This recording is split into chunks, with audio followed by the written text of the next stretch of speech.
তোমার অলরেডি দেখা যাচ্ছে যে গলায় সুন্দর করে একটা ট্যাটু রয়েছে, কি লেখা রয়েছে ওখানে? Truth and beyond. আচ্ছা, তো ট্যাটু নিয়ে কিন্তু মানুষের মনে প্রচুর প্রশ্ন। ট্যাটু ব্যাপারটা অনেকেই, ধরো আমার গায়েও অনেকগুলো ট্যাটু রয়েছে, বিশেষ করে কিছু মন্ত্রও লেখা রয়েছে। অনেকের প্রশ্ন যে ট্যাটুটা কেন গায়ে করিয়েছো? ট্যাটুটা তো গায়ে করানো মানে একটা মন্ত্র গায়ে লেখা তো উচিত নয়, কারণ মন্ত্র গায়ে লিখলে তো অনেক নেগেটিভ এফেক্ট আসতে পারে। এই ব্যাপারে তোমার কি মত? আমার নিজেরও ট্যাটু আছে, তো আমি অবভিয়াসলি মানে ফরেই কথা বলবো। এবং অ্যাস্ট্রোলজিক্যাল অ্যাসপেক্টে আমি নিজে রেমেডি ওয়াইজও অনেককে ট্যাটু করতে বলি। আচ্ছা। এবং বিদেশেও আমরা দেখেছি, মোস্টলি থাইল্যান্ডে সাকিয়ান্ত ট্যাটু খুব ফেমাস ওখানে। মানে ওরা মেডিটেশন ওরিয়েন্টেড একটা পর্যায়ে নিয়ে গিয়ে ট্যাটু করায়, কোনো স্পেসিফিক অরা ক্লেন্সিং করায় with tattoos and things like that. ওদের তো ট্যাটু এরকম করার আছে। টেকনিকটাও তো আলাদা। হ্যাঁ, অনেক আলাদা, মানে ব্যাম্বুস দিয়ে যেটা তুমি বলছো করা হয়, তো সেটা তো রয়েছেই। বাট এই স্পিরিচুয়াল একটা এনার্জি নিয়ে সেটার ট্যাটু করাও আলাদা ওদের মধ্যে রয়েছে। তো আমাদের এখানে ট্যাটু যে কালচারটা, সেটা ইন্ডিয়া থেকেও আসে। মানে অনেক ট্রাইবস আছে যারা, উল্কি। হ্যাঁ, প্রথমে যারা করাতো। তো ট্যাটু মানে নতুন কিছু নয়। হ্যাঁ, মেশিনগুলো হয়তো অনেক বেশি আপডেটেড হয়েছে এখন এইরকমই, বাট জিনিসটা তো আমাদের এখান থেকেও আছে। আর তো বেসিক্যালি যখন ট্রাইবালসরা ট্যাটু করাতো, তো ওরা স্পিরিট গাইড হিসেবেই করাতো। How will they get tattoos, basically আমি যত ডকুমেন্টারিজে দেখেছি, তো ইউজুয়ালি কী হয় কি, কোনো পার্টিকুলার একটা মানে হান্টিং সেশনে গেল ট্রাইবালসরা, তো সেখানে যে হান্ট করতে পারলো, তো he gets a tattoo and he becomes like, মানে একটা হিরোইক একটা ব্যাপার রয়েছে আচ্ছা। ওটার পেছনে। অ্যান্ড ওটার একটা প্রতীক হিসেবে একটা ট্যাটু করে দেওয়া হলো তাকে। তো এটা অ্যাস্ট্রোলজিক্যাল রেমেডিও হতে পারে। অনেক সময় আমরা দেখে থাকি কি কোনো সার্জারি হতে চলেছে কারোর, তো তখন আমরা এরকম সাজেস্ট করি, গেট আ পিয়ার্সিং ডান আর গেট আ ট্যাটু। তো ট্যাটু করালে অনেক সময় অনেকের অ্যাক্সিডেন্টস বা কোনোভাবে হয়তো কোনো অপারেশন হওয়ার ছিল, সেটাকে বাইপাস করিয়ে দেওয়া যায়। Because it's a surgical thing, needle দিয়েই হয়। আর অ্যাক্সিডেন্ট হলেও রক্তপাত হয়, এটাতেও রক্তপাত হয়। তো রক্তপাতটা আগের থেকে ঘটে গেলে প্ল্যানেট ট্রিগার করে না। Planet is like a child, মানে for me and my kind of astrology, planet is like a child. So একটা বাচ্চা তোমার কাছে এসে বায়না করতে পারে যে আমার এটা চাই বা ওটা চাই বা something. So you give him a candy or a toy, কিছুক্ষণ তো চুপ বসবে। তো it's like that, we play with the planets এইরকমভাবে, যে get a tattoo done on that particular time, তাহলে হয়তো সার্জারিটা হবে না। মানে তোমার ধরো রক্তপাতের যোগ রয়েছে ওই সময়টায়, তুমি তার আগেই একটা ট্যাটু করিয়ে রক্তপাত নিজে থেকে করিয়ে নিচ্ছ, যাতে ওই অ্যাক্সিডেন্টটাকে আমরা বাইপাস করে দিতে পারি খানিকটা। এক্স্যাক্টলি, খানিকটা না, পুরোটাই হয়ে যাবে। পুরোটা হয়ে যায়? মানে এরকম এক্সাম্পল আছে তোমার কাছে? প্রচুর প্রচুর, আমি প্রচুর মানুষকে এটা রেকমেন্ড করেছি অ্যাস্ট্রোলজিক্যালি, এবং আমি প্রচুর অপারেশন ক্যান্সেলও করিয়েছি। প্রচুর প্রচুর মানুষ, মানে আই ওয়াজ সো কনফিডেন্ট, মানে মানে আমি এখনও কনফিডেন্ট এই জিনিসটা নিয়ে, যে আমি এরকমও মানে আমি করেছি, আমি পুজো করেছি, অপারেশন ক্যান্সেল হয়ে গেছে। সাথে সাথে এরকমও হয়েছে যে আমি কোনো রেমেডি করিয়েছি এবং তার নেক্সট ডে অপারেশন হবে, ডক্টর নেক্সট ডে কল করে তাকে বলছে যে দরকার নেই অপারেশন করার, থাক। এরকমও আমি করিয়েছি রেমেডিস। এক একটা ঘটনা আমাদের একটু শেয়ার করো, মানে খুব অবাক লাগছে আমার শুনে, এটা খুব নতুন একটা ব্যাপার আমার জন্য এটা। খুব রিসেন্ট এরকম হয়েছে যে একজন ক্লায়েন্ট কোনো জেলা থেকে উনি অনলাইন কনসালটেন্সি করাবেন বলে বুকিং বা অ্যাপয়েন্টমেন্ট নিয়েছেন। যেদিন ওনার অ্যাপয়েন্টমেন্ট, তার আগের দিন উনি কল করে বলছেন যে স্যার আমাকে বাঁচান, আমার বাবা হসপিটালাইজড এবং আমি কালকে হয়তো আপনার সাথে কনসালটেন্সিটা করতে পারবো না, আপনার কি সময় হবে, আজকে করে দিতে পারবেন কোনোভাবে?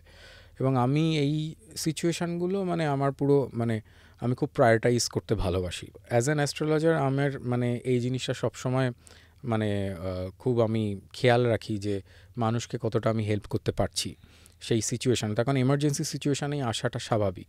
তো হয় এরকম যে আমি তার কলটা সাথে সাথে অ্যাটেন্ড করি কিছুক্ষণের মধ্যে, এবং আমি চার্টে দেখি যে এরকম বাবার হসপিটালাইজেশনের কানেকশানস রয়েছে, কিছু রেমেডি আমি সাজেস্ট করি, এবং আমি দেখি যে কোনোভাবে মানে প্রাণ চলে যাওয়ার মতো কোনো সেরকম প্রবলেম নেই, সেটা দেখেই আমি রেমেডিটা সাজেস্ট করি। সেটার ওপরে কারোর হাত নেই, সেটা যদি সেই সময় থাকতো তাহলে হয়তো কোনো রেমেডি কাজ করতো না বা ইত্যাদি, তবে আমরা চান্স নিয়ে থাকি। তো হয়ে গেলে হয়ে গেল, চেষ্টা এরকম তো ব্যাপার। করবেই। সেই সময় যদি এতটাই গুরুতর হয় সিচুয়েশন, তো তখন আমি এই রেমেডিটা বলার পরে 2 দিন বাদে তিনি জানান যে মানে সিচুয়েশন অনেকটা বেটার হয়েছে, ওনাকে বাড়ি ফিরিয়ে নিয়ে আসতে পেরেছেন। এরকম প্রচুর আমি দেখেছি। এবং আমি নিজের ক্ষেত্রেও মানে আমি এটা ফলো করি যে আমার নিজের কোনো অ্যাক্সিডেন্ট রয়েছে বা কিছু ইয়ে রয়েছে, and I have a lot of tattoo artist friends, তো আমি তাদের কাছে গিয়ে আমি বলি আচ্ছা ঠিক আছে, let's get done with a tattoo and all that.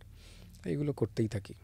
মানে তুমি ট্যাটু রিলেটেড একটা ইনসিডেন্ট আমাদের অন্তত বলো, মানে যেখানে এরকম ঘটনা ঘটেছে যে ট্যাটুটা করে বেঁচে গেছে, মানে তুমি হয়তো দেখেছো যে ভয়ঙ্কর আমি কিছু নিজে আছে। করেছি, আমি নিজে সব থেকে বড় এক্সাম্পল, বিকজ আমি ওই টাইমেই ট্যাটু করাই যে সময় আমার কোনো এই ধরনের ইনসিডেন্ট ঘটানোর আছে বা ঘটার আছে। কারণ সবসময় পসিবল হয় না আজকাল, অতটা ব্লাড ডোনেশনটা অতটা ইজি নয় এখন, নাহলে blood donation can also be a very good remedy. Otherwise এই সময় বজরংবলির পুজো আরাধনা করা, পার্টিকুলার টেকনিক আছে অ্যাস্ট্রোলজিক্যাল, সেইভাবে করা, but it takes time, 4 weeks repeat করতে হয় বা ইত্যাদি নানান রকম ব্যাপার রয়েছে। তো সেইটাকে যদি আমি কাউন্টার করতে চাই তাহলে best way to get rid of it is getting a tattoo done. তো আমি ওই টাইমে সিটিং নিয়ে না, আই লাভ মানে বড় ট্যাটুজ আমার খুব ভালো লাগে, ফুল স্লিভ ট্যাটু বা কিছু entire back piece and all things like that, তো যেগুলো করতে অনেকটা টাইম লাগে, তো একটা সিটিংয়ে হয় না। তো usually tattoo artist will take like 3 months gap or 4 months gap, তো ওইভাবেও জিনিসটা হতে থাকলে বেটার অ্যাজ আ প্রসেস। তো আই ফলো দ্যাট প্যাটার্ন। নিজে আমি সব থেকে বড় এক্সাম্পল। আমার হাতে একটা মন্ত্র লেখা আছে, গ্রিন তারা মন্ত্র। তো এটা তো একটা বুদ্ধিস্ট দেবী, গ্রিন তারামা, তার মন্ত্র। তো আমি নর্থ বেঙ্গলে তো প্রচুর যাওয়া হয় আমার ট্রাভেল ব্লগের জন্য। তো নর্থ বেঙ্গলে গেছি, তো ওখানেই একজন আমাকে বললেন যে তুমি হাতে তারা মন্ত্রটা লিখিয়েছো, এটা কিন্তু ঠিক করনি। আমি বললাম কেন? বলছে যে একটা ঠাকুরের মন্ত্র গায়ে রাখার জন্য তোমাকে অনেক বেশি এফর্ট দিতে হয়, সাধারণ মানুষ অতটা এফর্ট দিতে পারে না। মানে আমরা এটাকে মেনটেন করার জন্য যা যা করা উচিত, বা আমাকে বলা হলো যে তুমি কিন্তু তাহলে জবটা করো, তুমি 108 টাইমস তারা মন্ত্রটা ডেলি জব করো, না হলে কিন্তু একটা নেগেটিভ এফেক্ট আসতে না, পারে। আমি একেবারেই এটা মানি না। এক আর 2 নেগেটিভ এফেক্টস তো রুদ্রাক্ষেরও আছে। নানান লোকে রুদ্রাক্ষ মার্কেটিং করে যাচ্ছে, রুদ্রাক্ষের এই হবে সেই হবে, অনেক কিছু আমরা শুনে থাকি, অনেকে বিক্রি করছে, অনেকে পড়ছে। তো রুদ্রাক্ষেরও তো নিয়ম আছে। রুদ্রাক্ষ পরে মাছ মাংস খাওয়া যাবে না, বাট ওয়াশরুমে যাওয়া যাবে না ইত্যাদি, সেগুলো সবাই লোকে ফলো করে না। তাদের জীবনে কি প্রবলেম হয়ে যাচ্ছে? কিছুই হচ্ছে না। তো সিমিলারলি আমি এই জিনিসটাকে খুব পজিটিভ ওয়েতে দেখি, যার যেটা মনের ইচ্ছা সেটা করে নেওয়া উচিত আমি মনে করি, and that brings in more of confidence, যেটার সাথে অ্যাস্ট্রোলজিক্যাল কোনো রিলেশন নেই। তো আমি নিজে এটাই ভেবেছি চিরকাল, আর আমি যারা আমার ক্লায়েন্ট এবং তাদেরকে আমি যেরকম রেমেডি করাই, তারা এটা মানে এখন বুঝতে পারে যে না, this guy is going to give us some remedy, যেটা করাটা খুব ইজি এবং যেটা করে মানে আমি ডিফারেন্সও কিছু ফিল করতে পারবো। তো এইরকমই জিনিসটা আমার কাছে। Rudraksha, you're wearing like teardrops of a god, is it good? It's not. তাহলে তুমি রুদ্রাক্ষ নিয়ে বলছো যে রুদ্রাক্ষ পড়লেও তারও কিছু নেগেটিভ এফেক্ট হতে পারে। এক্স্যাক্টলি। বৈরাগ্যের কারক শিব ঠাকুর কোথায় থাকে? শ্মশানে, রাইট? তো একজন মানুষ যে সাংসারিক, সেই রুদ্রাক্ষ পরে ভাবছে যে আমি বিশাল কিছু অ্যাচিভ করে ফেলবো বা কোনো অ্যাস্ট্রোলজিক্যাল রেমেডি হয়ে গেল, তার তো ক্ষতি হয়ে যেতে পারে, তার সাংসারিক জীবন এফেক্টেড হতে পারে খারাপভাবে, আননোয়িংলি। শিব ঠাকুর শ্মশানে থাকলেও মা পার্বতীর সঙ্গে তো তার সম্পর্ক ভালোই। হ্যাঁ, সেটা তো নিশ্চয়ই, কিন্তু তার তো একটা এফেক্ট আছে না, মানে রুদ্রাক্ষ এলো, বৈরাগ্য দেবে বলছো হ্যাঁ, তুমি। জিনিসটা এলো কিভাবে? এটা তো তার কান্না, এটা তো ভালো কি বিনাশের একটা জিনিস।